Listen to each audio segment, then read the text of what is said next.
Transurfer, and welcome to TransurfingTV. I am Renee Garcia, and today one of our 78 days of practical transurfing, day 57, Inferiority. I have not read this one yet, so I'm excited to see what Vadim says about inferiority or an inferiority complex. Remember, however, to like this video and comment in the comment section below. My world takes care of me to enter my daily giveaway for some of my awesome reprogramming stickers. So with that, I will get started. Day 57, Inferiority. When a person begins to realize that they don't fit conventional standards, they begin to feel inadequate. But in comparison to whom? Ask yourself, do you want to be like everyone else, or do you want to be yourself? You won't succeed in being yourself if you try to hide your shortcomings. You will start to feel like you are being yourself if you focus on developing your finer qualities. Any inferiority you feel will be balanced out by your inherent merits. Charm can compensate for a lack of beauty. Self-confidence can compensate for physical defects. The ability to listen can replace the inability to speak freely. There is just one piece of advice I would give to anyone who suffers from being shy. Guard this quality for the treasure that it really is. Shyness will always have a certain mysterious charm, as long as you don't play it up into the luxury of being too cool. Vadim Zeland's interpretation. Feelings of inferiority are based on comparison. I'm not only unattractive outwardly, I have no talents or particular abilities. I'm not intelligent or witty, and I don't know how to communicate with people. I'm not worth anything. No, it's much more serious than that. The fact is that I'm less than they are. This type of thinking is an example of a dependent relationship in its purest form. It creates polarization. They are good, I am bad. Polarization generates the wind of balancing forces, which cause a person to try and raise their artificially understated value in any way possible. Therefore, the person begins to behave unnaturally, emphasizing even more the aspects of self they are trying to hide.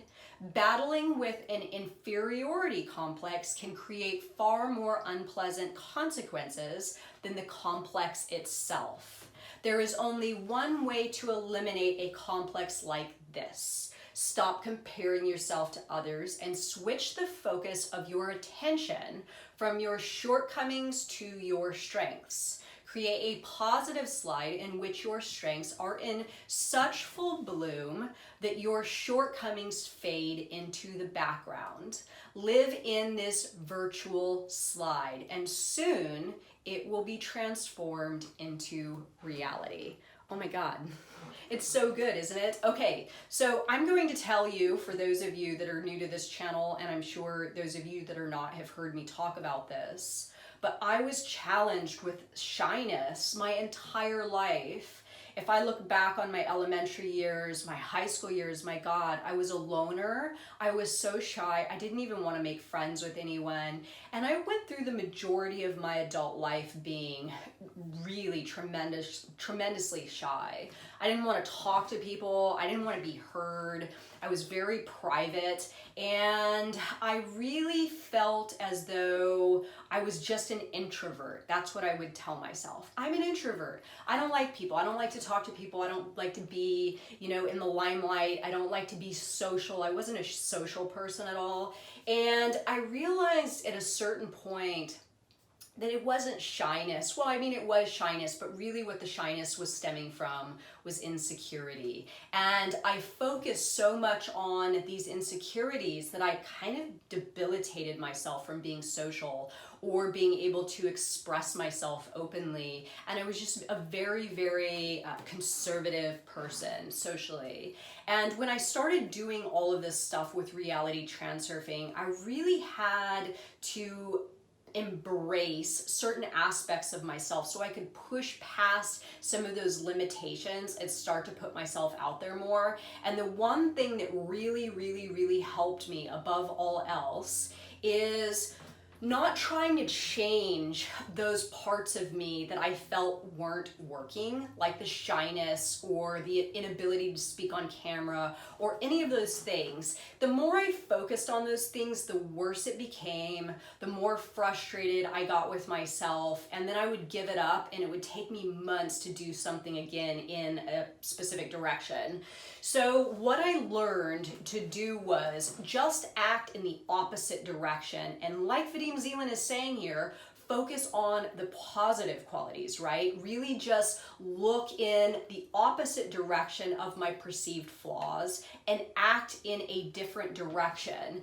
And in acting in a different direction, what happened was I started to highlight information, material, and evidence that were in line with a new goal or a new trajectory that would support that goal, that theory, that trajectory, rather than something that I didn't want, right? So in acting in the opposite direction, I actually proved to myself that if I focused on the positive, the negative, just as Vadim says here, started to fade into the background and go away. And this is really how I have overcome so much in my life.